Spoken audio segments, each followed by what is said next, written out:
Quando meu filho sugeriu que eu dormisse no estábulo com os outros animais, para que a esposa dele e os 8 parentes dela pudessem ocupar minha casa, algo dentro de mim quebrou e se reconectou de uma forma surpreendente. 3 horas depois, eu assistia, com uma taça de champanhe na mão, pela câmera de segurança instalada às pressas, enquanto meu garanhão mais temperamental, Tempestade, defecava majestosamente no tapete persa da sala, bem em cima das malas Louis Vuitton da minha nora. Mas antes de continuar, confira se você já está inscrito no canal e escreva nos comentários de onde você está assistindo este vídeo. Adoramos saber até onde nossas histórias estão chegando. 3 dias antes disso, eu estava vivendo o que considerava uma vida tranquila em minha fazenda. Aos 65 anos, viúva há quase 2 anos após perder Roberto para um câncer que o consumiu lentamente, eu finalmente encontrava paz nos 60 acres de terra que compramos juntos para nossa aposentadoria. A cidade grande e o estresse corporativo ficaram para trás quando me mudei permanentemente para cá após o funeral dele. Meus dias tinham um ritmo tranquilo. Café na varanda ao nascer do sol, cuidar das galinhas, alimentar meus 3 cavalos, tempestade, lua e trovão. As tardes eram para o jardim ou leitura, as noites para observar as estrelas que brilhavam com uma clareza impossível de se ver na cidade. O silêncio aqui não era vazio, mas cheio de significado. Foi por esse silêncio que Roberto e eu economizamos durante 40 anos. Meu filho Gustavo ligou numa terça-feira. A foto dele apareceu na tela. Um homem de 38 anos com sorriso de comercial, dentes perfeitamente alinhados, cabelo cuidadosamente penteado. Um corretor imobiliário bem-sucedido da capital. Oi, querido. Atendi, prensando o telefone entre o ombro e a orelha enquanto alimentava as galinhas. Mãe, tenho ótimas notícias, ele disse, sem perguntar como eu estava. Decidimos visitar a fazenda este fim de semana. Ah, que maravilha! Há quanto tempo não vejo você e Débora? Na verdade, ele me interrompeu. Não será só nós 2. Débora pensou em trazer a família dela. Família? Quantas pessoas? Perguntei, sentindo um aperto no estômago. A mãe dela, as 2 irmãs com os maridos e 3 primos de São Paulo. 10 pessoas no total. Você tem todos aqueles quartos vazios aí mesmo, certo? O balde de ração caiu da minha mão. Eu tinha apenas 3 quartos além do meu, e nem todos estavam em condições de receber visitas. Gustavo, não acho que tenha espaço suficiente para... Mãe. Sua voz mudou para aquele tom que ele usa quando fala com crianças ou idosos. Você fica chacoalhando naquela casa enorme sozinha. Não é saudável. Além disso, somos família. É para isso que serve a fazenda, não é? Para reuniões familiares. Papai teria adorado. Senti o sangue subir. Como ele se atrevia a usar a memória de Roberto para me manipular? Os quartos de hóspedes não estão muito prontos para... Então arrume-os, ele cortou. Mãe, o que mais você tem para fazer aí? Alimentar galinhas? Qual é? Estaremos aí na sexta-feira à noite. Débora já postou sobre isso no Instagram. Os seguidores dela estão muito animados para ver a autêntica vida rural. Ele riu como se tivesse dito algo engraçado. Débora era uma influenciadora com seguidores suficientes para conseguir produtos gratuitos, mas não o bastante para viver disso. Gustavo, isso é um pouco repentino. Olha, se não der conta, talvez seja a hora de pensar em voltar para a civilização. Uma mulher da sua idade sozinha numa fazenda não é muito prático, é? Antes que eu pudesse responder, ele continuou. Pensando bem, você pode dormir no sofá da sala ou lá no estábulo com os outros animais e deixar os quartos bons para a gente. Se você não gostar... Bem, tem bastante pasto aí fora, não é? Ele desligou. Desligou na minha cara depois dessa crueldade casual. Fiquei paralisada, telefone na mão, tentando processar o que acabara de acontecer. Meu próprio filho havia sugerido que eu dormisse no estábulo, na minha própria casa. Foi então que Trovão relinchou do outro lado do cercado, quebrando meu transe. Olhei para ele, todos os seus 16 palmos de atitude negra brilhante, e algo mudou dentro de mim. Um sorriso se espalhou pelo meu rosto. Sabe de uma coisa, Trovão? Disse caminhando até ele. Acho que você está certo. Eles querem experiência rural autêntica? Vamos dar a eles uma experiência rural autêntica. Passei a tarde no antigo escritório de Roberto, fazendo ligações. Primeiro para Miguel e Pedro, meus ajudantes, que moravam na cabana perto do riacho. Eles tinham vindo com a propriedade quando a compramos e entendiam exatamente o tipo de homem que meu filho havia se tornado. Dona Cecília, Miguel disse quando expliquei meu plano, seu rosto enrugado se abrindo num sorriso. Será um prazer absoluto. Em seguida, liguei para minha melhor amiga Helena, que morava em São Paulo. Faça uma mala, querida. Ela disse imediatamente. O Royal Tulip está com uma promoção de spa. Vamos assistir ao show inteiro de lá. Os 2 dias seguintes foram um turbilhão de bela e meticulosa preparação. Tirei toda a roupa de cama de qualidade dos quartos, substituindo o algodão egípcio por cobertores de lã áspera dos suprimentos de emergência do celeiro. As toalhas boas foram para o depósito. Encontrei umas toalhas de textura de lixa numa loja de camping no vilarejo. Ajustei o termostato da ala de hóspedes para 14 meters à noite e 26 series durante o dia. Problemas de controle climático, eu alegaria. Casas antigas de fazenda, você sabe. Mas a peça de resistência exigia um timing perfeito. Na quinta-feira à noite, enquanto instalava a última das 5 câmeras escondidas, é impressionante o que você pode comprar com entrega em 2 dias, fiquei na minha sala de estar visualizando o que aconteceria. Os tapetes creme nos quais gastei uma fortuna. Os móveis vintage restaurados. As janelas com vista para as montanhas. Isso vai ser perfeito, sussurrei para a foto de Roberto na lareira. Você sempre disse que Gustavo precisava aprender sobre consequências. Considere esta sua aula de pós-graduação. Na manhã de sexta-feira, antes de partir para São Paulo, Miguel e Pedro me ajudaram com os toques finais. Conduzimos tempestade, lua e trovão para dentro da casa. Eles foram surpreendentemente cooperativos, provavelmente sentindo a travessura no ar. Um balde de aveia na cozinha, feno espalhado pela sala de estar, e a natureza seguiria seu curso. Os bebedouros automáticos que instalamos os manteriam hidratados. O resto... Bem, cavalos são cavalos. O roteador de Wi-Fi foi para o cofre. A piscina, minha linda piscina de borda infinita com vista para o vale, recebeu seu novo ecossistema de algas e lodo de lagoa que eu cultivara em baldes a semana toda. A loja de animais local ficou feliz em doar algumas dezenas de girinos e sapos-boi barulhentos. Quando saí da minha fazenda ao amanhecer, meu celular já mostrava os feeds das câmeras. Me senti mais leve do que em anos. Atrás de mim, Tempestade estava investigando o sofá de couro italiano. À minha frente estavam São Paulo, Helena e um lugar na primeira fila para o show de uma vida. Experiência rural autêntica de fato. Helena estourou a rolha do champanhe exatamente quando o BMW de Gustavo parou na minha entrada.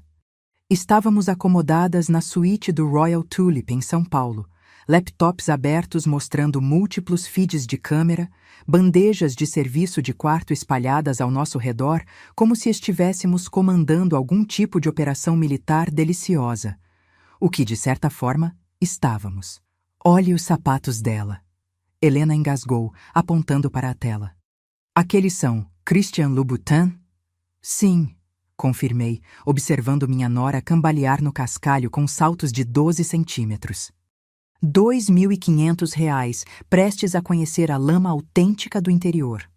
O comboio atrás do carro do meu filho era ainda mais impressionante do que eu imaginara. 2 SUVs alugados e um sedã Mercedes. Todos veículos urbanos impecáveis, prestes a experimentar seu pior pesadelo. Pelas câmeras, contei as cabeças. As irmãs de Débora, Paula e Renata, com seus maridos Carlos e Marcos, os primos de São Paulo, Amanda, Leandro e Tatiana, e a mãe de Débora, Regina, que saiu do Mercedes vestindo o que pareciam ser calças de linho branco. Calças de linho branco em uma fazenda. Cecília, você é um gênio absoluto, Helena sussurrou, apertando meu braço enquanto os víamos se aproximar da porta. Gustavo mexeu na chave reserva que eu havia mencionado, aquela embaixo do sapo de cerâmica que Roberto fizera em sua fase de artesanato. por um momento, senti uma pontada de nostalgia, talvez até de culpa. Mas então ouvi a voz de Débora pelo áudio da câmera externa. Meu Deus, está fedendo aqui! Como sua mãe aguenta isso? A pontada desapareceu como orvalho sob o sol do meio-dia. Gustavo abriu a porta da frente e a magia começou. O grito que irrompeu de Débora poderia ter estilhaçado cristais em 3 municípios. Tempestade havia se posicionado perfeitamente na entrada, o rabo abanando majestosamente enquanto ele depositava uma pilha fresca no meu tapete persa. Mas foi Lua, parada na sala de estar como se fosse dona do lugar, casualmente mastigando a echarpe Hermès de Débora que havia caído da bagagem, que realmente completou a cena. Que merda!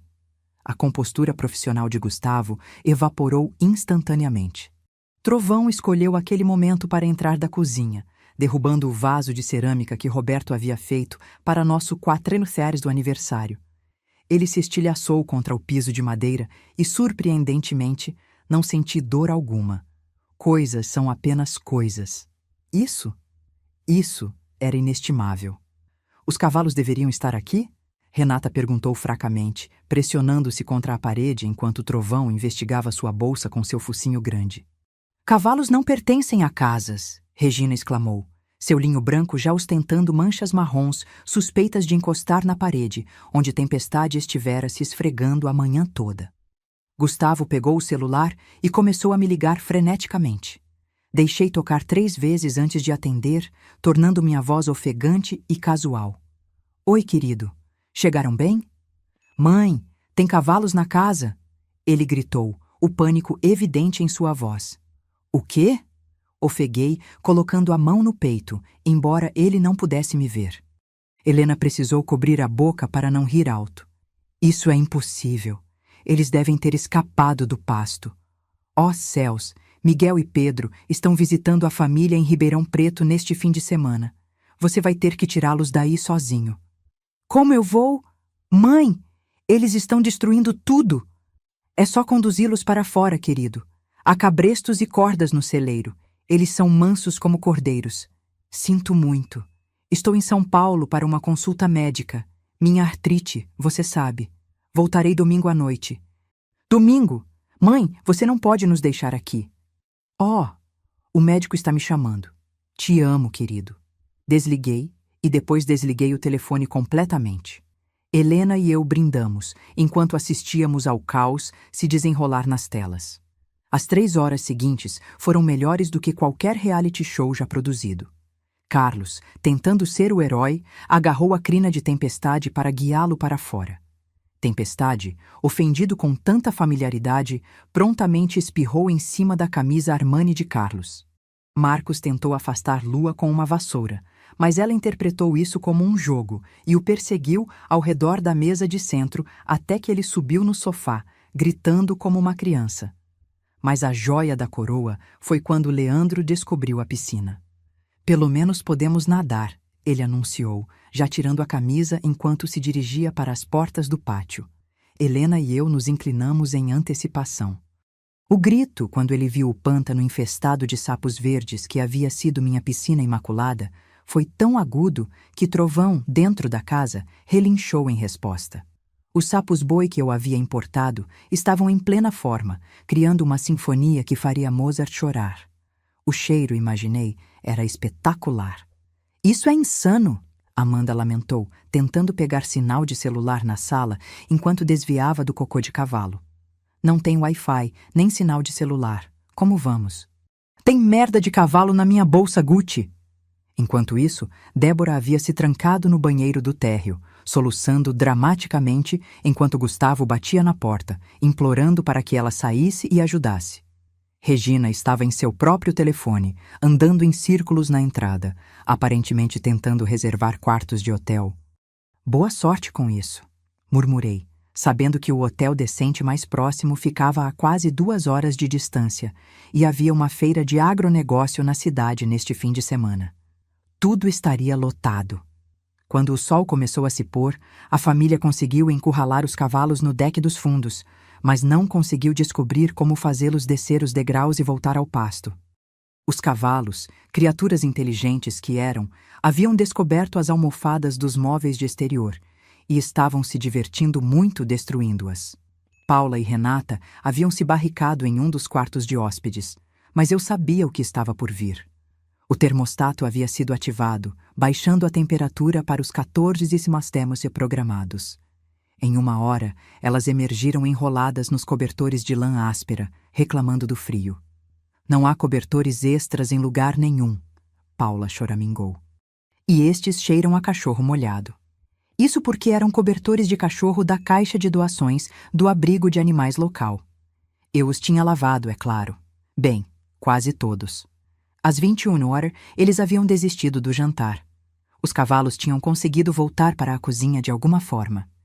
Miguel havia instalado uma trava especial na porta dos fundos que parecia trancada, mas não estava, e os animais haviam comido a maior parte dos mantimentos que a família trouxe. A tábua de frios digna de Instagram de Débora era agora o jantar de tempestade, e os vegetais orgânicos estavam espalhados pelo chão como confete. Gustavo encontrou os suprimentos de emergência na despensa: feijão enlatado, aveia instantânea e leite em pó.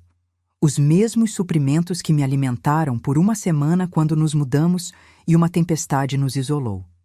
Não acredito que sua mãe viva assim. Regina disse alto o suficiente para a câmera da cozinha captar claramente. Não é à toa que Roberto morreu. Ele provavelmente queria escapar deste inferno. Senti a mão de Helena apertar a minha. Ela sabia o quanto Roberto havia amado esse sonho, como ele havia desenhado o layout da fazenda em guardanapos durante os tratamentos de quimioterapia, me fazendo prometer que viveria nosso sonho mesmo que ele não pudesse. Aquela víbora, Helena murmurou. Não, eu disse, enquanto o trovão aparecia no fundo do feed da cozinha, rabo levantado, depositando sua opinião sobre Regina diretamente atrás de seus tênis brancos de marca. Quando ela deu um passo para trás, o barulho foi audível até pelos alto-falantes do computador. Justiça poética. A gritaria começou tudo de novo. À meia-noite, todos haviam se retirado para seus quartos designados. As câmeras os mostravam amontoados sob cobertores inadequados, ainda vestidos porque a bagagem estava ou danificada pelos cavalos, ou ainda nos carros, com muito medo de sair onde os animais poderiam estar à espreita. O alarme automático de galo que instalei no sótão estava programado para as 4h30 da manhã. Os alto-falantes eram de nível militar, usados para exercícios de treinamento. O irmão de Pedro os havia conseguido em uma loja de artigos militares excedentes. Devemos pedir mais champanhe? Helena perguntou, já consultando o menu do serviço de quarto. Com certeza, respondi, observando Gustavo andar de um lado para o outro em seu quarto, gesticulando descontroladamente enquanto discutia com Débora em sussurros ásperos. E talvez alguns daqueles morangos cobertos de chocolate. Precisaremos de energia para o show de amanhã. Pelas câmeras, vi Gustavo abrir seu laptop, provavelmente tentando encontrar hotéis ou descobrir como chamar um serviço de remoção de animais grandes. Mas sem Wi-Fi, aquele MacBook caro era apenas um peso de papel muito bonito. Sorri, pensando na nota que havia deixado na cozinha, escondida debaixo da cafeteira que eles acabariam encontrando pela manhã. Bem-vindos à autêntica vida rural. Lembrem-se, cedo para a cama, cedo para levantar. O galo canta às 4h30, hora de alimentação às R$5. Aproveitem a estadia, mamãe. Amanhã eles descobririam o quadro de tarefas que eu havia preparado, completo com limpeza de estábulo, coleta de ovos de minhas galinhas extremamente territoriais e reparo da cerca que eu havia estrategicamente enfraquecido perto do chiqueiro na fazenda dos Oliveira, vizinhos. Os porcos caipiras deles eram artistas da fuga que adoravam explorar novos territórios. Naquela noite, porém, eu dormiria no luxo enquanto meu filho aprendia o que seu pai sempre soube. Respeito não é herdado, é conquistado. E às vezes, os melhores professores têm 4 patas e absolutamente nenhuma paciência para besteira. A gravação do galo irrompeu às 4h30 da manhã com a força de 1000 sóis nascentes. Pela tela do meu laptop, assisti Gustavo pular na cama, emaranhado no cobertor de lã áspera, seu cabelo desafiando a gravidade. O som era magnífico. Não apenas um galo, mas uma sinfonia inteira de galos que eu havia mixado, amplificada a níveis de concerto de rock. Que diabos é isso? Débora gritou debaixo do travesseiro. Helena passou a noite na minha suíte e já estávamos no nosso segundo bule de café. Frutas frescas e doces dispostos entre nós, como se estivéssemos assistindo à final do Campeonato Brasileiro. Esse é o volume real? Helena perguntou, estremecendo enquanto o grito de Regina se juntava ao coro vindo do quarto ao lado. Não, respondi docemente, ajustando meus óculos de leitura. Eu aumentei um pouco. Sabe como é? Minha audição não é mais a mesma. Preciso que seja alto para me acordar. A beleza do sistema era sua persistência. Toda vez que alguém pensava que havia acabado, outro galo cantava. Eu o havia programado para continuar por exatamente 37 minutos, com intervalos aleatórios, tempo suficiente para garantir que ninguém pudesse voltar a dormir. Às 5 horas, o grupo exausto cambaleou para a cozinha, parecendo figurantes de um filme de zumbis. O aplique de cabelo de Paula estava emaranhado irreconhecivelmente. Carlos ainda tinha esterco de cavalo incrustado em seus jeans de grife. Leandro havia desistido completamente e estava usando um cobertor como capa. Gustavo encontrou minha nota debaixo da cafeteira. Seu rosto, ao lê-la, era uma obra-prima de horror em evolução. Hora da alimentação. Marcos leu por cima do ombro dele. Que alimentação? Foi então que ouviram os sons vindos de fora. Meus alimentadores automáticos falharam em dispensar comida. Eu os havia desativado remotamente, o que significava que 30 galinhas, 6 porcos da fazenda dos Oliveira, que misteriosamente haviam encontrado seu caminho através da cerca enfraquecida durante a noite, e meus 3 cavalos estavam todos se reunindo perto da casa, expressando seu descontentamento. As galinhas eram as mais barulhentas. Eu havia selecionado especificamente as raças caipiras mais agressivas, incluindo um galo chamado Capetinha, que havia vencido 3 competições de feiras agropecuárias como a ave mais intratável. Nós não somos fazendeiros, Paula lamentou, rímel do dia anterior escorrendo por suas bochechas. Isso é insano. É só ignorá-los, Débora ordenou, tentando manter alguma autoridade. Vamos para a cidade tomar café da manhã. O GPS do telefone de Gustavo os informou que a cidade ficava a 38 quilômetros de distância, só de ida. O café mais próximo, quase 2 horas. Eu encontrei café instantâneo, Tatiana anunciou, segurando o pote de descafeinado que eu havia deixado em destaque. Eles não encontrariam o café de verdade que eu havia escondido atrás das latas de conserva até muito mais tarde, se é que encontrariam. Enquanto lutavam com o antigo coador que eu havia substituído pela minha máquina de café moderna, os animais ficaram mais barulhentos. Trovão havia descoberto que podia bater no portão com a cabeça, criando um boom rítmico que ecoava pelo vale. Os porcos haviam encontrado os móveis do pátio e estavam redesenhando entusiasticamente o espaço. Mas Capetinha, o galo, havia descoberto que podia voar alto o suficiente para pousar na borda da janela da cozinha. O encontro cara a cara entre Débora e Capetinha através do vidro foi cinematográfico. Ela gritou. Ele gritou de volta. Ela jogou o descafeinado na janela. Ele bicou o vidro com vigor crescente. Temos que alimentá-los para fazê-los parar. Gustavo finalmente admitiu, parecendo já derrotado. E ainda não eram 6 horas da manhã. Vocês alimentem essas coisas, Regina anunciou, acomodando-se imperiosamente em uma cadeira de cozinha que imediatamente bamboleou.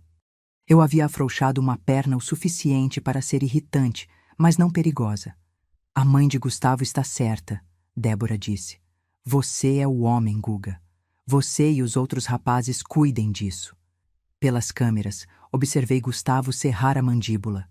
Seu pai já estaria lá fora, animais alimentados, provavelmente cavalgando trovão a pelo pasto. Roberto havia crescido em uma fazenda no interior de Minas Gerais, algo de que Gustavo sempre se envergonhou, preferindo dizer às pessoas que seu pai era executivo do agronegócio. Os homens se aventuraram para fora como se estivessem entrando em uma zona de guerra. Através das câmeras externas, observei Carlos imediatamente pisar em uma pilha fresca de esterco de cavalo. Tempestade era, no mínimo, prolífico. Marcos tentou abrir o depósito de ração, mas pulou para trás, gritando, quando 3 ratos saíram correndo. Eles haviam se mudado, depois que parei de guardar a ração corretamente alguns dias antes. Mas o melhor momento veio quando Leandro se aproximou do galinheiro com o balde de ração. Capetinha, defensor de seu território, lançou-se sobre o pobre rapaz com a fúria de um míssil emplumado. O balde voou. Ração se espalhou por toda a parte. E, de repente, era o caos. Galinhas pulando, porcos investindo do pátio e os cavalos trotando para investigar.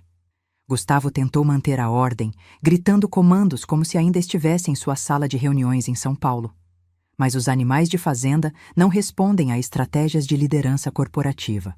Trovão, em particular, pareceu se ofender com o tom de Gustavo e expressou seu desprazer derrubando-o no bebedouro. Dentro da casa, as mulheres não estavam se saindo melhor. A pia da cozinha havia desenvolvido um vazamento misterioso, cortesia de Pedro. O fogão demorava uma eternidade para aquecer. Eu havia ajustado o fluxo de gás. E cada gaveta que elas abriam parecia conter algo inesperado. Ratoeiras, cobras de borracha para afastar cobras de verdade, é claro, ou minha coleção de suprimentos veterinários, incluindo seringas muito grandes para vacinação de cavalos. Há algo errado com os ovos, Renata gritou, segurando um ovo azul esverdeado. Estão estragados. Eu ri tanto que Helena teve que pausar o vídeo. Minhas galinhas araucanas botavam os ovos azuis e verdes mais bonitos, mas os urbanos sempre pensavam que algo estava errado com eles. Às 7 horas, meus convidados conseguiram produzir o que poderia, sendo muito generosa, ser chamado de café da manhã. Aveia instantânea queimada, ovos azuis esverdeados que Amanda se recusou a tocar, e descafeinado instantâneo que tinha gosto de sonhos frustrados. O leite era em pó porque o leite fresco na geladeira havia misteriosamente azedado. Eu havia ajustado a temperatura da geladeira antes de sair. Preciso de um banho, Débora anunciou. Um banho longo e quente. Oh, criança inocente. O chuveiro do banheiro de hóspedes tinha 2 configurações, gélido como o Ártico ou quente como a superfície do sol. A pressão da água ou arrancava a pele ou mal pingava, nada intermediário. Eu também havia substituído todas as toalhas de luxo por aquelas de camping que absorviam tanta água quanto o papel encerado. Os gritos de Débora ao encontrar a água fria foram audíveis até da cozinha. Então a água quente entrou e os gritos subiram 1/8. Renata tentou o outro banheiro e descobriu que o ralo estava entupido. Cabelos de rabo de cavalo que Pedro havia cuidadosamente colocado, fazendo com que o chuveiro transbordasse. Enquanto isso, Gustavo tentava freneticamente acessar a internet para lidar com o que ele alegava serem assuntos urgentes de negócios. Ele encontrou o roteador, o ligou, mas não entendia por que não funcionava.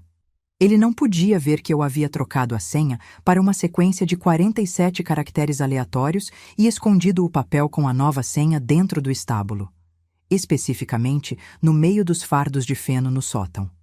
Talvez haja Wi-Fi na cidade, Carlos sugeriu esperançosamente. Não vou dirigir 40 minutos só para ter internet, Gustavo retrucou. O estresse estava afetando-o. Bom, foi então que eles descobriram a próxima fase do meu plano, o quadro de tarefas na lavanderia, que eu havia intitulado Responsabilidades Diárias da Fazenda, na caligrafia de Roberto que eu havia copiado cuidadosamente. Estava laminado e parecia oficial, como algo que estivesse ali desde sempre. Limpar baias, 8:0, coletar ovos, 8:30, usar luvas de proteção, verificar cercas, 9:0. Mover canos de irrigação, 10:0. Alimentar galinhas novamente, 11:0. Elas têm dieta especial, limpar filtros da piscina, 12:00, limpar a piscina. Marcos se animou. Talvez não seja tão ruim quanto parecia ontem. Doce e ingênuo. Marcos, a piscina à luz do dia estava ainda pior. As algas haviam florescido durante a noite, transformando-se em um tapete verde. Os sapos-boi haviam convidado amigos. Algo que poderia ter sido um pequeno jacaré, mas provavelmente era apenas um galho grande, flutuava ameaçadoramente na parte funda. O cheiro poderia ter descascado tinta. Não vamos fazer isso, Regina anunciou. Não foi para isso que viemos aqui. Então por que você veio, Regina? Murmurei para a tela, embora ela não pudesse me ouvir. Pelas férias gratuitas? Pelas fotos do Instagram? Para inspecionar minha propriedade?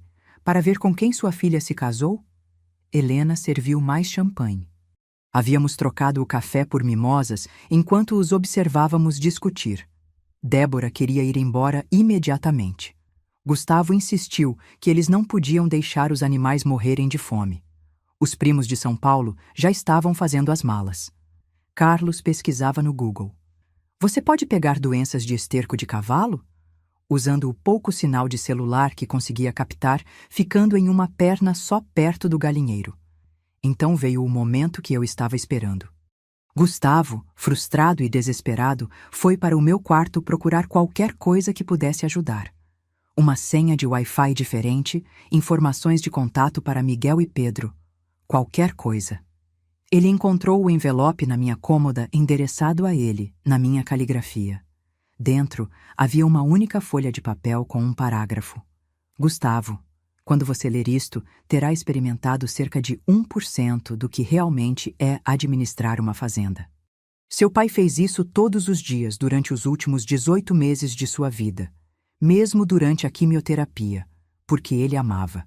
Este não era apenas meu sonho, era nosso. Se você não pode respeitar isso, se não pode me respeitar, então não pertence a este lugar. Os cavalos sabem, as galinhas sabem, até os sapos-boi na piscina sabem. E você? Abaixo disso, havia uma foto que Roberto havia tirado 1 mês antes de morrer. Ele estava montado em trovão, usando seu chapéu surrado, sorrindo como se tivesse ganhado na loteria. Ao fundo, mal visível, estava eu, limpando baias com botas de borracha e sua velha camisa xadrez, rindo de algo que ele havia dito. Nós tínhamos sido tão felizes aqui, tão completos. Pela câmera, observei meu filho afundar na minha cama, carta na mão, seu rosto passando por emoções que eu não via desde o funeral de Roberto. Vergonha, reconhecimento, talvez até compreensão. Mas então, a voz de Débora cortou o momento. Guga, tem algo errado com o vaso sanitário. Ele não para de fazer barulho. O feitiço quebrou. Ele dobrou a carta, colocou-a no bolso e foi lidar com o vaso sanitário misteriosamente disparado. Um simples ajuste de válvula que levaria 5 segundos se você soubesse o que estava fazendo. Horas, se não soubesse. Pedimos almoço no hotel. Eu comi o salmão. Helena comeu a picanha. Meu telefone mostrava 17 chamadas perdidas de Gustavo, 23 de Débora e uma mensagem de texto de Regina que dizia apenas: Isso é abuso de idosos. Abuso de idosos. Ri tanto que o garçom veio verificar se estávamos bem. O sol estava se pondo no primeiro dia completo deles na fazenda. Pelas câmeras, pude vê-los reunidos na sala de estar, exaustos, sujos e derrotados. Eles conseguiram alimentar os animais, mal, coletar alguns ovos, perdendo 3 para a fúria de Capetinha, e Carlos havia caído na piscina tentando tirar as algas com um rodo. Estavam comendo feijão enlatado e biscoitos velhos no jantar porque ninguém queria dirigir até a cidade, e os cavalos tinham entrado na cozinha novamente enquanto eles estavam fora, comendo todo o resto comestível. Mais um dia, eu disse a Helena, levantando minha taça. Mais um dia e eles vão quebrar completamente. Você é má, ela disse admirada. Absolutamente má. Não, corrigi, pensando em Roberto. Na vida que construímos, nos sonhos que Gustavo queria roubar. Sou apenas uma fazendeira protegendo sua terra. O domingo amanheceu com o que só posso descrever como precisão bíblica. Às 3h47 da manhã, os porcos dos Oliveira descobriram que o buraco na cerca havia misteriosamente ficado maior durante a noite, graças ao trabalho noturno de Pedro antes de partir para visitar sua família. Todos os 6 porcos, liderados por uma enorme porca chamada Gertrudes, seguiram para minha propriedade e descobriram o tesouro final, o Mercedes de Regina com as janelas entreabertas para a ventilação. O alarme do carro às 4 horas da manhã foi espetacular.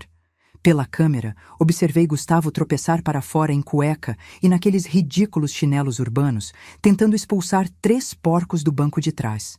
Gertrudes havia se acomodado no banco do motorista e estava comendo entusiasticamente o que parecia ser a bolsa de couro de bezerro de 2.000 barrares de Regina. Isso não pode estar acontecendo, ele repetia como um mantra contra o caos. Mas estava. A gravação do galo se juntou à sinfonia às 4h30, bem na hora. Desta vez, eu havia adicionado alguns gritos de pavão à mistura. O som era tão profano que Marcos realmente caiu da cama, levando o cobertor áspero e um abajur com ele. Quando todos se reuniram na cozinha às 5h, pareciam sobreviventes de algum evento apocalíptico.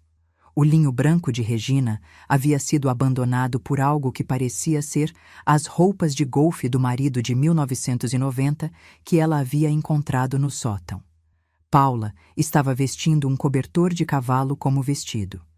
Leandro havia desistido completamente e estava sem camisa, apesar do frio da manhã. "Estamos indo embora", Débora anunciou. "Hoje, agora." "O carro..." Gustavo começou. "Não me importo com o carro." "Ligue para uma locadora." Foi então que eles descobriram que a locadora de carros mais próxima ficava no aeroporto, a 2 horas de distância, e estava lotada devido à feira de agronegócio. O serviço de táxi local consistia em um carro, e João da Silva estava visitando o filho em Porto Alegre. "Poderíamos chamar um Uber", Tatiana sugeriu esperançosamente. Os olhares que todos lhe deram poderiam ter coalhado leite. Uber no interior profundo, de uma fazenda a quase 40 quilômetros da cidade, sem serviço de celular para sequer fazer a reserva. "Eu encontrei café", Carlos anunciou triunfantemente, segurando a lata de café de verdade que eu havia escondido. Foi o primeiro sorriso genuíno que vi em qualquer um deles. Estavam tão focados no café que ninguém questionou por que Carlos estava procurando atrás de latas de conserva antigas. Pequenas misericórdias em tempos desesperados. Enquanto esperavam que o antigo coador fizesse sua mágica, um novo som se juntou ao coro matinal. Trovão havia aprendido a abrir a porta do estábulo. Não arrombá-la, mas literalmente usar a trava com os dentes. Ele estava agora liderando tempestade e lua no que só poderia ser descrito como um desfile da vitória ao redor da casa. "Como eles são tão inteligentes", Amanda lamentou, observando os cavalos pela janela. "Eles são cavalos de fazenda", eu disse para a tela do meu laptop, brindando-os com minha mimosa. "Aprendem com os melhores." Foi então que a natureza chamou, literalmente. O sistema séptico que eu havia mandado fazer a manutenção pouco antes da minha partida estratégica, mas havia dito a Gustavo que estava com problemas ultimamente, escolheu aquele momento para dar problema. Apenas um pouco. Apenas o suficiente para tornar o banheiro do térreo inutilizável e criar um cheiro que fez todos fugirem para a varanda, onde Capetinha estava esperando. O galo aparentemente havia decidido que a varanda era seu novo reino. Ele havia se estabelecido no balanço da varanda e estava defendendo seu território com a paixão de um cavaleiro medieval. Marcos tentou argumentar com ele. "Você não pode argumentar com um galo." Capetinha lançou-se com as asas abertas e esporas prontas. A retirada de Marcos quebrou o recorde de velocidade terrestre. "Precisamos de ajuda." Gustavo finalmente admitiu, pegando o telefone para tentar me ligar novamente. Desta vez, atendi no primeiro toque, voz alegre como a manhã de Natal. "Oi, querido, como está a fazenda?" "Mãe, precisamos que você volte, está tudo desmoronando." "Oh, céus, o que está errado?" Ele começou a listar os desastres, sua voz ficando mais frenética a cada item. Eu fiz ruídos de preocupação apropriados enquanto Helena me filmava para a posteridade. Minha performance digna de Oscar de mãe preocupada. "Bem", eu disse quando ele finalmente ficou sem fôlego. "Miguel e Pedro devem estar de volta na segunda-feira. Eles saberão o que fazer. Enquanto isso, há um manual no estábulo para todo o equipamento e sistemas. Seu pai escreveu tudo." Isso era verdade. Roberto havia documentado meticulosamente tudo sobre a fazenda. O manual tinha 300 páginas, estava laminado e atualmente armazenado no sótão sob aproximadamente 500 fardos de feno. Boa sorte para encontrá-lo. Segunda-feira? Mãe, não podemos... Oh, meu médico está ligando, o especialista para minha artrite. Tenho que ir. Desliguei e desliguei o telefone novamente.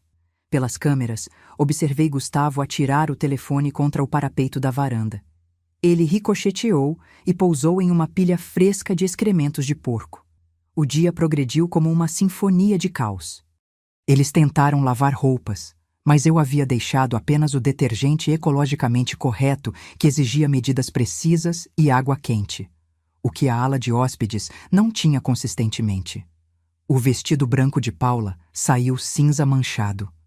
A blusa de seda de Renata se dissolveu completamente. Tentaram ir para a cidade em busca de suprimentos, mas descobriram que o BMW de Gustavo estava com um pneu furado. Um prego de telhado acidentalmente caiu perto de sua vaga de estacionamento. O Mercedes de Regina ainda tinha porcos. Gertrudes o havia reivindicado como sua nova casa, e os SUVs alugados estavam misteriosamente trancados com as chaves dentro, um mistério que teria sido resolvido se tivessem notado o corvo prestativo que aprendeu a pegar objetos brilhantes. Ao meio-dia, a temperatura nos quartos de hóspedes havia subido para os 26 graus programados. Sem ventilação adequada, eu havia fechado as aberturas do sótão, era como uma sauna. Eles abriram as janelas, o que permitiu a entrada das moscas que haviam sido atraídas por toda a atividade animal. Há comida no freezer, Marcos anunciou, tirando o que parecia ser um assado. O que ele não sabia era que era carne de javali da temporada de caça do ano passado, rotulada simplesmente como carne na caligrafia de Roberto. Eles a descongelaram no micro-ondas, transformando-a em borracha. O cheiro por si só poderia ter sido classificado como uma arma. O almoço se tornou biscoitos e os ovos coloridos que ninguém queria comer. Enquanto isso, lá fora, os animais haviam se organizado no que parecia um protesto. Os cavalos estavam na janela da cozinha, olhando acusadoramente. As galinhas haviam descoberto que podiam pular no telhado da varanda e estavam agora bicando as janelas dos quartos no andar de cima. Os porcos haviam se mudado do Mercedes para explorar o BMW, e um ambicioso leitão havia entrado no compartimento do motor de alguma forma. Isso é insano, Regina repetia, abanando-se com um prato de papel. Absolutamente insano. Então veio a chuva. As tempestades de verão no interior são magníficas, repentinas, violentas e completas. Esta chegou às 14h com trovões que sacudiram a casa. A chuva veio de lado, encontrando todas as brechas nas janelas que eu havia deixado estrategicamente sem vedação. Em minutos, os quartos de hóspedes estavam encharcados, mas a verdadeira descoberta veio quando eles tentaram fechar as janelas. As antigas molduras de madeira que eu pretendia consertar, mas convenientemente esqueci de mencionar, haviam inchado com a umidade. Estavam presas abertas. Carlos e Marcos tentaram forçá-las, mas conseguiram apenas quebrar uma completamente, deixando um buraco que a chuva explorou entusiasticamente. "Precisamos de toalhas!" Débora gritou. Oh, querida, aquelas toalhas de camping não iriam ajudar muito. Eles usaram os cobertores ásperos, suas roupas, qualquer coisa absorvente para tentar estancar a água. Enquanto isso, o telhado na lavanderia, que tinha aquele pequeno vazamento que eu havia notado, mas não mencionado, transformou-se em uma cachoeira. O quadro de tarefas que eu havia laminado com tanto cuidado flutuou como uma pequena jangada de responsabilidade. A tempestade passou após 1 hora, deixando tudo úmido e cheirando a lã molhada. A energia piscou e acabou. Meu gerador de reserva, que teria ligado automaticamente, estava misteriosamente sem combustível. Eu havia pedido a Miguel para esvaziá-lo. O gerador de partida manual no estábulo exigia a leitura de um manual de instruções de 16 páginas em alemão. Eu havia trocado os manuais como piada meses atrás, esquecendo de trocá-los de volta. serendipidade. Ao cair da noite, eles se amontoaram na sala de estar com velas que eu havia deixado. Velas de aniversário de truque que reacendem quando você as apaga. Vê-los tentar descobrir por que as velas continuavam reacendendo era melhor do que qualquer programa de TV. Poderíamos cozinhar na churrasqueira, Gustavo sugeriu, tentando salvar algo do dia. A churrasqueira a gás estava vazia. A churrasqueira a carvão exigia conhecimento real sobre carvão. Eles tentaram mesmo assim, produzindo o que poderia generosamente ser chamado de tudo carbonizado. Até os vegetais estavam de alguma forma queimados e crus ao mesmo tempo. O jantar foi feijão enlatado novamente, frio desta vez, comido à luz bruxuleante das velas de truque, enquanto a chuva pingava por vários pontos do teto e Capetinha andava de um lado para o outro na varanda como um sentinela emplumado. Eu quero ir para casa, Tatiana disse calmamente. Foi a primeira coisa completamente honesta que qualquer um deles havia dito. Esta é a casa de Gustavo agora, Regina disse acidamente. A herança dele, certo, Gustavo? É isso que você queria? Pela câmera infravermelho, movida à bateria, é claro, vi o rosto do meu filho. Ele parecia quebrado. Bom, eu só pensei, ele começou. Você pensou em assumir o paraíso de aposentadoria da mamãe, Débora terminou. Transformá-lo em nossa casa de férias. Talvez alugá-lo quando não estivéssemos aqui. Você falou sobre isso por meses, Paula acrescentou. Quanto dinheiro a propriedade valia, como você poderia subdividi-la? Subdividi-la? Meus 60 acres, nosso sonho. Helena apertou minha mão enquanto assistíamos. Você está bem? Estou perfeita, eu disse, e era verdade. Às 21h, algo mágico aconteceu. As nuvens se dissiparam, revelando um impressionante céu noturno do interior. Milhares de estrelas, a Via Láctea visível em toda a sua glória.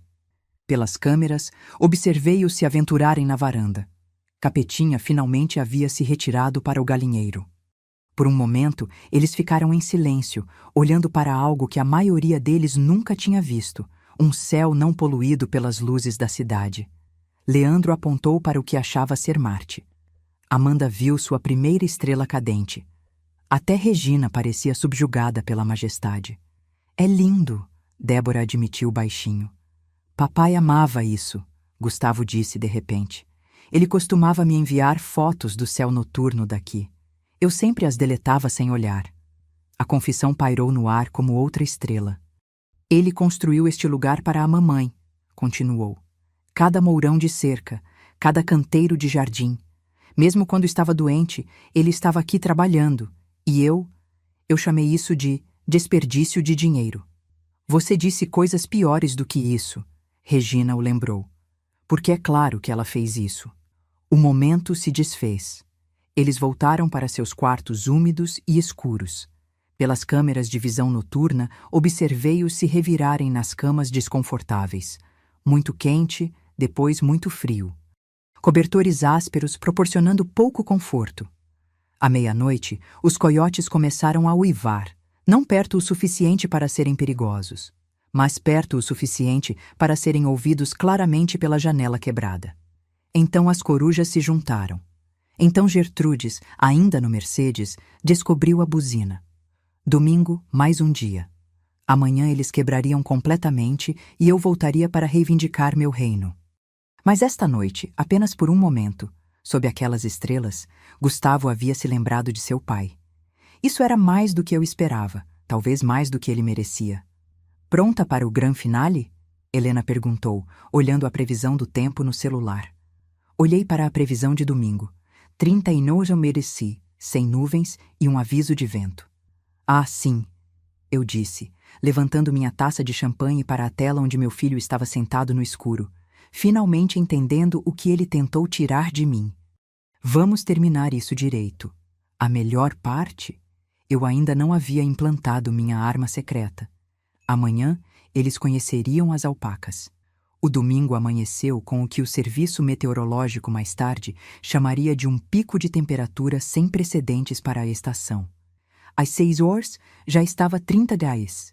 Às 7h, quando o grupo exausto cambaleou para a cozinha após outra serenata de galo, estava chegando a 30 graus. Por que está tão quente? Renata gemeu, abanando-se com uma toalha de papel.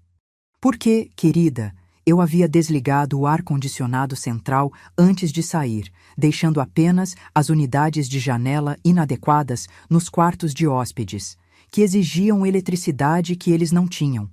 A substituição manual para o gerador estava na oficina de Roberto, atrás de aproximadamente 300 quilos de madeira, que eu havia pedido a Miguel para empilhar lá para projetos de inverno. Pelo meu laptop no Royal Tulip, onde Helena e eu estávamos desfrutando de ovos beneditinos e ar-condicionado perfeitamente controlado, observei-os descobrir que a geladeira, sem energia por mais de 12 horas, havia se tornado uma caixa de comida estragada com potencial de intoxicação alimentar. O cheiro, quando Leandro a abriu, fez todos fugirem para a varanda, onde as alpacas estavam esperando. Agora, devo explicar sobre as alpacas. Elas não eram minhas. Pertenciam aos Santos, 3 propriedades adiante. Mas alpacas, como adolescentes, tendem a vagar quando encontram pontos fracos nas cercas. E alguém, definitivamente não Miguel sob minhas instruções, pode ter criado um caminho muito conveniente do pasto dos Santos diretamente para o meu jardim da frente. 3 alpacas: Napoleão, o cuspidor; Júlio, o gritador; e Cleópatra, que tinha problemas de espaço pessoal. Carlos foi o primeiro a fazer contato visual com Napoleão. Erro fatal. As orelhas da alpaca voltaram para trás, seu pescoço se arqueou e, com a precisão de um atirador treinado, ele lançou um spray verde e gramado diretamente no rosto de Carlos. O grito que Carlos produziu harmonizou-se lindamente com o chamado de resposta de Júlio, um som em algum lugar entre um portão enferrujado e uma risada demoníaca. Cleópatra, para não ficar para trás, decidiu que o cabelo de Paula parecia feno e tentou comê-lo. "O que são essas coisas?" Débora gritou, desviando da tentativa de Júlio de cheirar sua axila. "Alpacas de guarda", eu disse para a tela do meu laptop. "Muito eficazes. A coisa sobre alpacas é que elas são curiosas, extremamente curiosas. E uma vez que decidem que você é interessante, elas o seguem para todos os lugares." O grupo recuou para a casa, mas as alpacas simplesmente ficaram nas janelas, olhando com seus enormes olhos, ocasionalmente gritando seu desprazer por terem sido excluídas. Dentro, a temperatura estava subindo. Sem energia, sem ar-condicionado e com o sol da manhã transformando as janelas em lupas, a casa estava se tornando um forno. Eles abriram todas as janelas, o que permitiu a entrada das moscas que haviam se multiplicado exponencialmente graças a todos os excrementos de animais que ninguém havia limpado adequadamente. "Precisamos de gelo", Gustavo declarou, já suando através de sua última camisa limpa. A máquina de gelo, é claro, exigia eletricidade. O gelo de reserva no freezer do celeiro havia derretido quando a energia acabou. A loja mais próxima ficava a 38 quilômetros, e a situação do carro não havia melhorado. O BMW ainda tinha um pneu furado. O Mercedes era agora a residência permanente de Gertrudes. Ela havia tido leitões durante a noite, 5 deles, todos mamando contentes no banco de trás, e os carros alugados permaneceram misteriosamente trancados. Foi então que Marcos descobriu o poço. "Há uma bomba manual", ele anunciou triunfantemente. "Podemos pelo menos conseguir água fria." O que Marcos não sabia era que a bomba do poço não era mantida há anos. Funcionava tecnicamente, mas a água subia cor de ferrugem e cheirando a enxofre. Eles tentaram mesmo assim. Amanda vomitou. Até as alpacas se afastaram do cheiro. Ao meio-dia, a temperatura atingiu 39°. O telhado de metal estava estalando e pipocando com a expansão. Os cavalos haviam encontrado a única sombra diretamente sob a janela da cozinha e estavam contribuindo com sua própria aromaterapia especial para a situação. As galinhas haviam desistido completamente e estavam deitadas em poças de poeira que haviam criado, ofegando com os bicos abertos. "Vou ligar para a emergência", Regina anunciou, segurando o telefone. "E dizer o quê?" Gustavo retrucou, sua paciência finalmente esgotada. "Que está quente e há alpacas." Foi então que Capetinha, estressado pelo calor e furioso com tudo, descobriu que podia voar alto o suficiente para entrar pela janela quebrada do quarto. Os sons vindos do andar de cima eram uma mistura de raiva de galo e histeria humana. Leandro desceu correndo com arranhões nos braços e penas do rabo do Capetinha na mão. Ele me atacou! O frango me atacou enquanto eu dormia! Tecnicamente, ninguém estava dormindo, mas o drama foi apreciado. A tarde trouxe o vento. O vento do interior não brinca. Ele chega a 65 km/h e traz metade do solo superficial consigo. A janela quebrada tornou-se um portal para poeira, feno, e o que só posso descrever como confete de fazenda. Em minutos, tudo estava coberto por uma fina camada de história agrícola. Estamos indo embora, Débora anunciou pela 100ª vez. Vamos a pé até a cidade, se for preciso. Está a 40 degrees Celsius, Gustavo apontou. São mais de 35 quilômetros. Vamos morrer. Já estamos morrendo aqui. Foi então que eles ouviram os caminhões. 3 picapes rumbando pela entrada. Música alta, buzinas tocando. A cavalaria de resgate? Não. Eram os Oliveira da fazenda vizinha, vindo para o encontro social de domingo que eu havia esquecido de mencionar que tinha me inscrito para hospedar semanas atrás.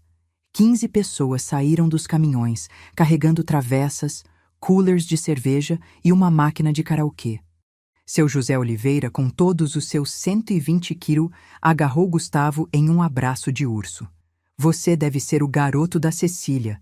Ela nos contou tudo sobre você. Disse que estava morrendo de vontade de experimentar a vida rural de verdade. O quê? Não se preocupe.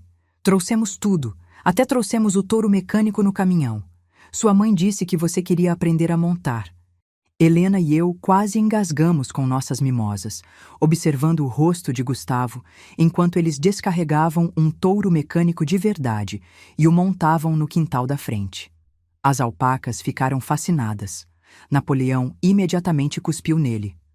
Os Oliveira, almas abençoadas, não se importavam com a falta de energia. Eles tinham geradores em seus caminhões. Eles não se importavam com o calor. Eles eram fazendeiros. Eles nem se importavam com as alpacas, embora a esposa de seu José, Dona Maria, perguntasse.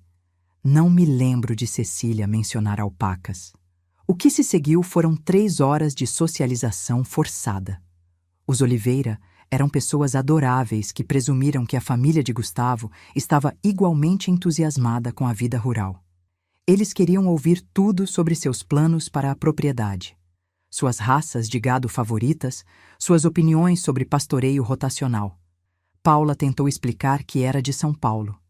O filho de seu José, Zezinho, que era na verdade maior que seu José, interpretou isso como um convite para contar a ela sobre todas as pessoas que ele já conheceu na capital. Uma história que levou 45 minutos e incluiu fotos em seu celular. Carlos foi forçado a subir no touro mecânico. Ele durou 1,3 segundos antes de ser lançado em uma pilha de feno que as alpacas estavam usando como banheiro. Os Oliveira aplaudiram como se ele tivesse ganhado uma medalha olímpica. Débora se trancou no banheiro para chorar, mas Dona Maria a seguiu, presumindo que ela precisava de uma conversa feminina sobre a vida de esposa de fazendeiro. Pela câmera do banheiro, ouvi Dona Maria dando conselhos detalhados sobre parto de bezerros, tratamento de cascos e a melhor maneira de castrar novilhos. O karaokê começou às 16 horas. Seu José insistiu que todos participassem. A performance de Marcos de Evidências, enquanto Napoleão gritava junto, foi particularmente memorável. Regina, forçada a cantar Menino da Porteira, parecia estar passando pedras nos rins. Mas o momento que quebrou Gustavo completamente veio quando Zezinho perguntou: Então, quando sua mãe volta? Ela prometeu me mostrar o novo equipamento de irrigação dela. Ela está em São Paulo, Gustavo disse fracamente. Consulta médica. Consulta médica? Seu José berrou. Aquela mulher é mais saudável do que meu touro premiado. Vi ela na semana passada jogando fardos de feno como se fossem travesseiros. Que tipo de consulta médica? Gustavo não conseguiu responder porque foi então que Gertrudes, protetora de seus novos leitões, decidiu que o touro mecânico era uma ameaça. Uma porca de 180 quilos investindo contra um touro mecânico enquanto 15 fazendeiros lutavam por segurança e alpacas gritavam: "Encorajamento!" É algo que os documentários de natureza deveriam cobrir. Os Oliveira finalmente foram embora ao pôr do sol, mas não antes de extrair promessas de fazer isso todo domingo e deixar para trás o touro mecânico, porque vocês todos precisam praticar. A família sentou-se nos destroços do quintal enquanto a escuridão caía. Sem energia, sem comida que fosse segura para comer, cobertos de poeira, suor e vários fluidos animais. A temperatura havia caído para meros 35 Celsius. "Eu quero a mamãe", Gustavo disse baixinho. Foi uma declaração tão infantil que até Débora olhou para ele com algo que se aproximava de simpatia. "Eu quero minha mãe", ele repetiu. "Eu preciso pedir desculpas." Pela câmera vi ele pegar a carta que eu havia deixado, agora amassada e manchada.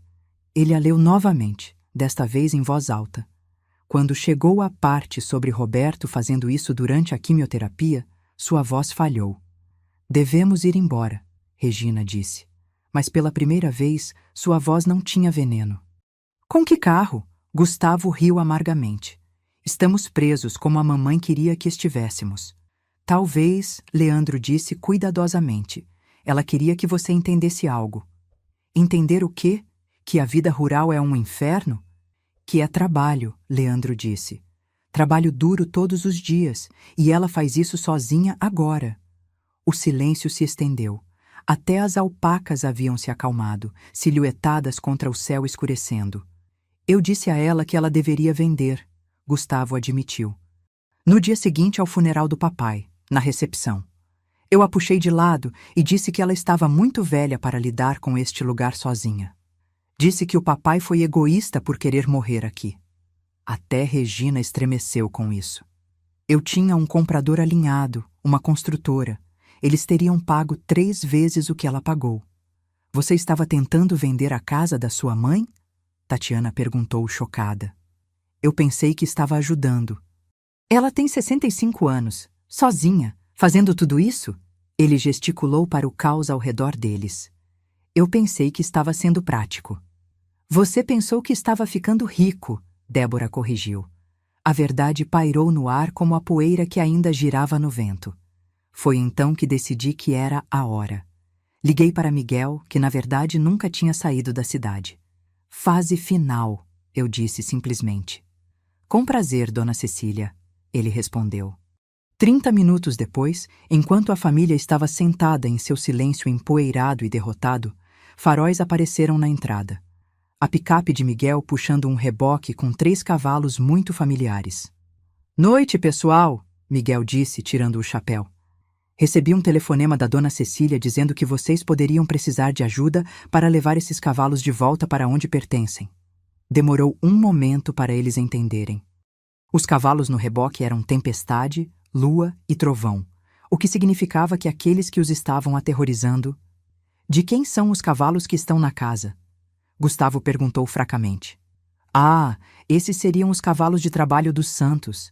Eles estão filmando um documentário sobre inteligência animal. A Dona Cecília se ofereceu para sediar o fim de semana." "Ela não mencionou?" "Eles são treinados para abrir portas, trabalhar travas, até usar vasos sanitários humanos, se necessário. Embora eu veja que eles não dominaram completamente essa última parte." O olhar no rosto de Gustavo valeu cada centavo da suíte presidencial do Royal Tulip. "As alpacas são nossas, no entanto." Miguel continuou alegremente. "Bem, dos Santos. Eles vão querer de volta eventualmente. São meio chatas, honestamente." Como que em concordância, Napoleão cuspiu uma última vez, acertando o touro mecânico com uma precisão impressionante. "Dona Cecília estará de volta amanhã de manhã", Miguel disse, já conduzindo os cavalos de trabalho para o reboque. "Disse para lhes dizer que espera que tenham gostado de sua autêntica experiência rural." "Ah, e a energia é controlada por um aplicativo no telefone dela. Ela vai ligar de volta quando chegar em casa." Ele foi embora, deixando-os no escuro, literal e figurativamente, com apenas o touro mecânico, as alpacas e suas suposições estilhaçadas para a companhia. Virei-me para Helena, que estava gravando tudo para a posteridade. Mais um nascer do sol, eu disse. Mais um canto de galo. Então, eu volto para casa. Você acha que eles aprenderam alguma coisa? Olhei para o meu filho na tela, ainda agarrado à minha carta, cercado pelos destroços de seu sentimento de direito. Estamos prestes a descobrir. A manhã de segunda-feira chegou com o que só posso chamar de comédia divina. Exatamente às 3h da manhã, o touro mecânico, que seu José havia esquecido de mencionar que tinha uma função de timer, de repente rugiu para a vida, completo com luzes piscando e música sertaneja em volume máximo. A música escolhida? Boiadeiro Errante. Pelas câmeras infravermelhas, observei Gustavo pular de sua cama improvisada no chão da sala de estar. Os quartos de hóspedes haviam se tornado inabitáveis devido a poeira e cheiros misteriosos. Ele tropeçou para fora de cueca para encontrar Napoleão, a alpaca, montando o touro mecânico. Não estou brincando. A alpaca havia descoberto como subir e estava sentada lá como um imperador peludo enquanto a máquina balançava suavemente. Júlio e Cleópatra estavam por perto, gritando sua aprovação. Isso não é real, Gustavo disse para ninguém em particular. Isso não pode ser real. Ah, mas era. Quando ele descobriu como desligar o touro, o cabo estava enrolado em Napoleão, que não estava interessado em desmontar. O resto da família havia se reunido na varanda, parecendo figurantes de um filme pós-apocalíptico. Cabelo emaranhado, roupas sujas, olhos vazios por falta de sono. Aquela alpaca está montando o touro? Débora perguntou em um sussurro quebrado. Nada me surpreende mais, Regina respondeu. Ela havia envelhecido 10 anos em 3 dias. O alarme do galo disparou às 4h30, mas desta vez ninguém sequer estremeceu. Eles estavam quebrados, completa e totalmente quebrados.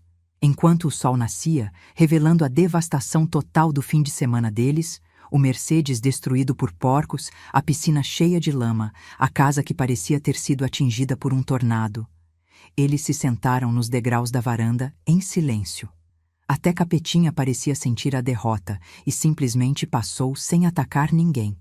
Foi então que cheguei.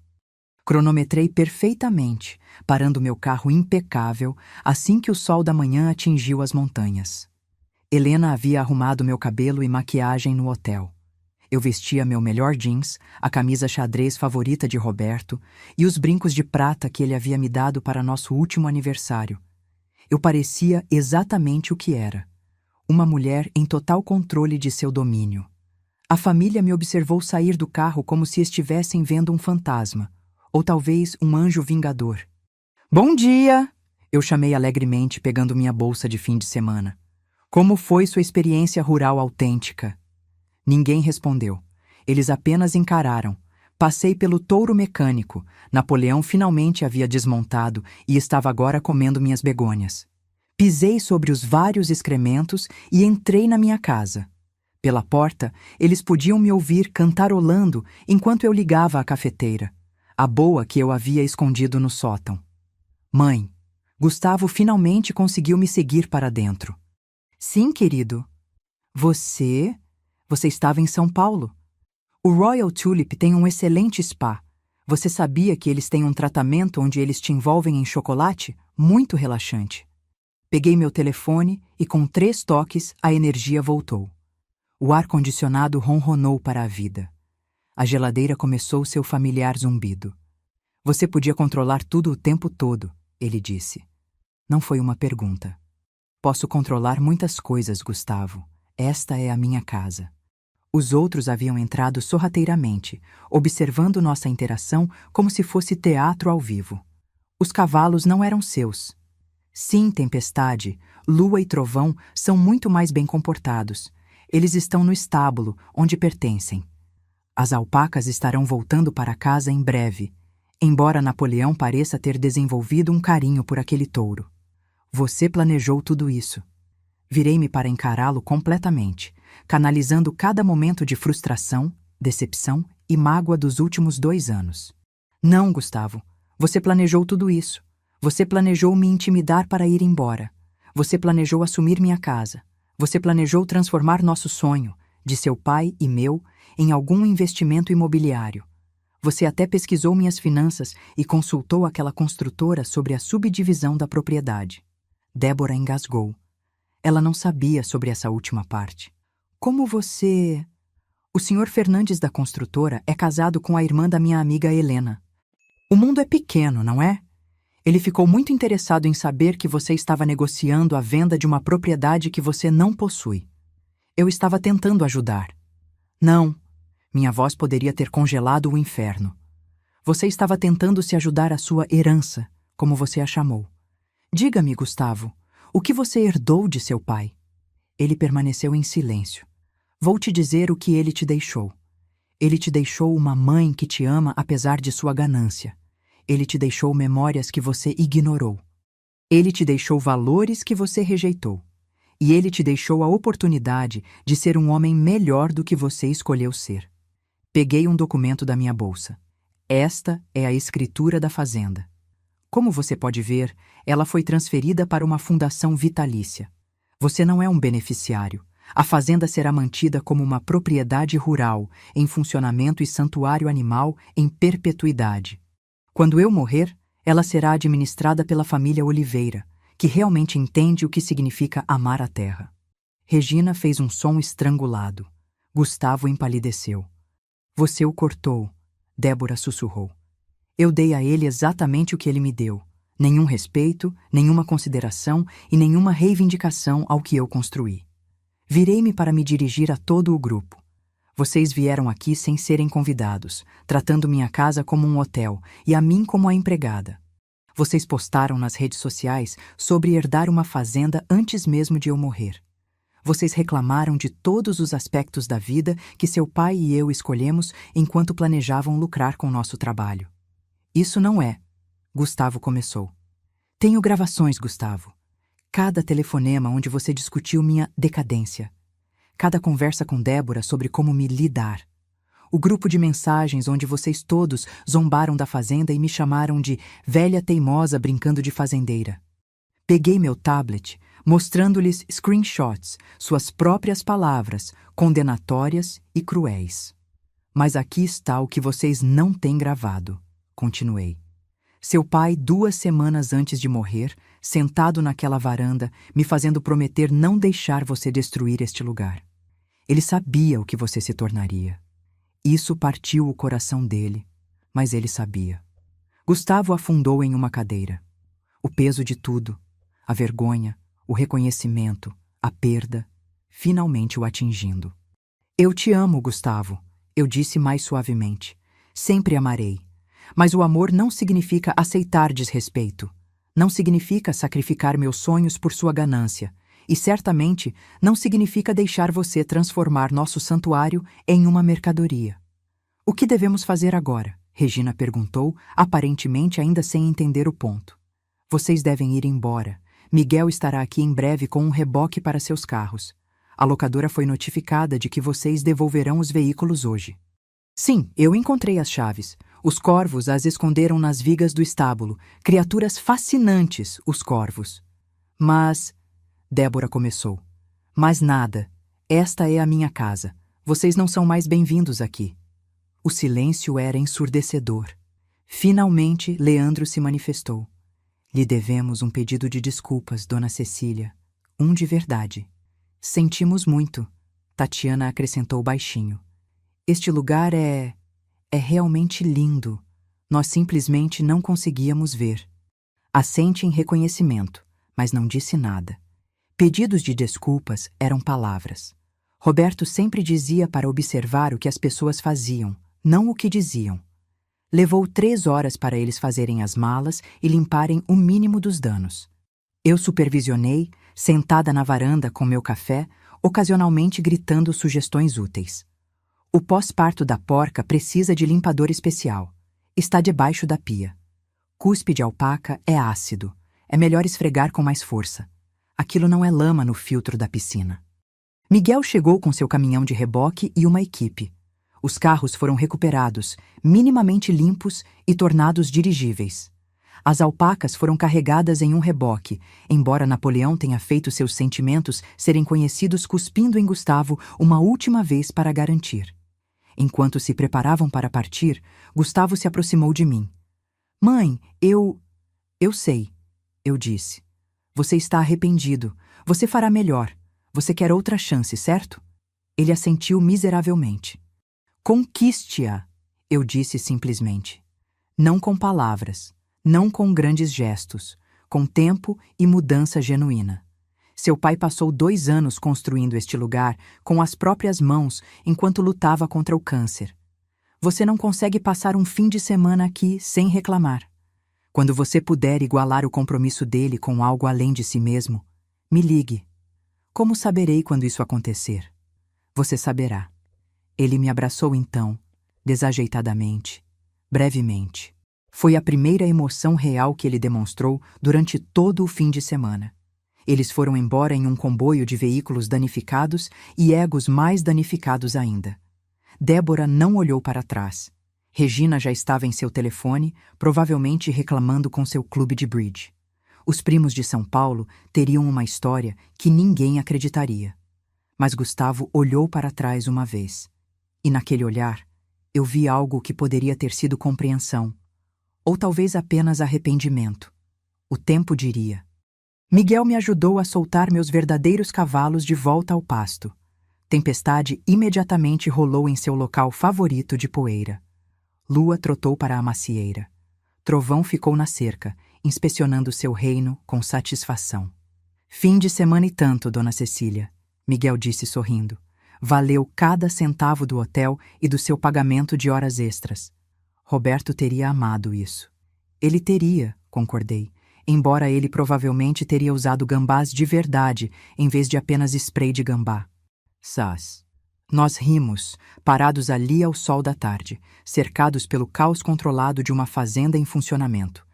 Naquela noite, me sentei na varanda com um copo do uísque favorito de Roberto, observando o pôr do sol pintar as montanhas de roxo e dourado. A fazenda estava quieta, exceto pelos sons normais, relinchos de cavalos, galinhas se ajeitando para a noite, o mugido distante do gado. Meu telefone vibrou. Uma mensagem de texto de Gustavo. O touro mecânico ainda está no seu quintal. Eu respondi com uma mensagem de texto. Considere-o um monumento à autenticidade. Então desliguei meu telefone, levantei meu copo para a memória de Roberto e desfrutei do silêncio perfeito de um sonho defendido e um lar recuperado. Agora, se você gostou dessa história, clica em se inscrever e me diz nos comentários qual parte te deixou de queixo caído.